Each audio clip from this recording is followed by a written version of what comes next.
Miss Amy, video journal number 4 here. You wanted to know what the mission of the FCC is. Mission of the FCC is to basically allow use of the spectrum, as it's called, and use that to foster economic,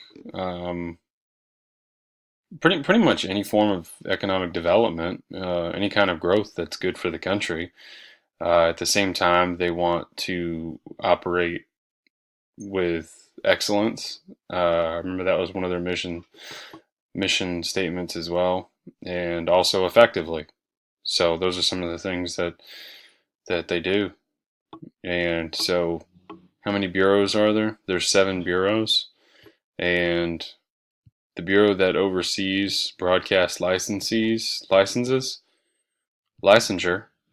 um, wireless telecommunications. That was it. So, on to video journal number 5.